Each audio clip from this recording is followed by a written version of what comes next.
Mullu 23. mai hommikul eemaldas Venemaa piirivalve Narva jõel omavoliliselt 25 Eesti Vabariigi navigatsioonipoid, mis tähistasid kahe riigi vahelist kontrolljoont. Neid poisid pole Eesti tänaseni kätte saanud. Aasta kestnud läbirääkimised idanaabritega, et miks nii tehti ja millised võiksid olla lahendused või edasised kokkulepped, ei kandnud vilja.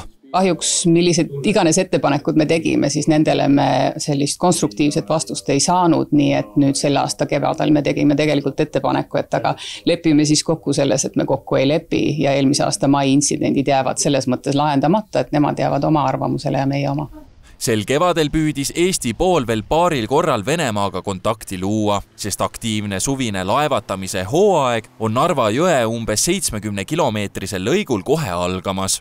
Pakuti välja kohad, kuhu veeskada visuaalselt nähtavad piiripoid, kuid Venemaa nõustus neist vaid osaga. Nüüd on Eesti otsustanud kõnelused täielikult lõpetada ja poisid ei tule üldse.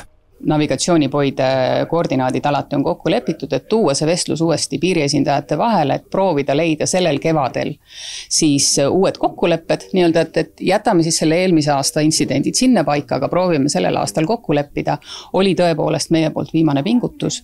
Need kohtumised piiriesindajate ja piiriesindajate asetäitjate vahel toimusid, aga see tulemus oli ikkagi ebakonstruktiivne Venemaa poole pealt.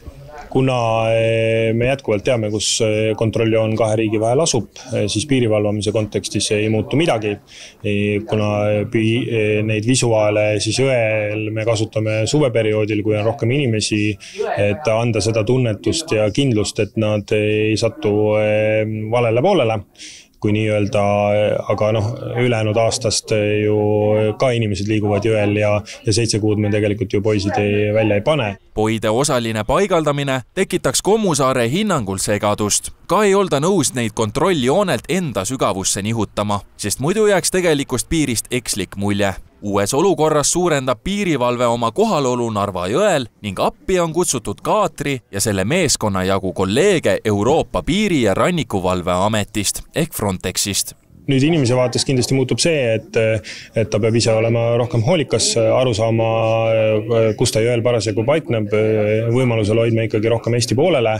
Kuna inimene niikuinii peab teada andma, kui ta piiriveekogul läheb, see on pikk praktika ja inimesed seda teevad.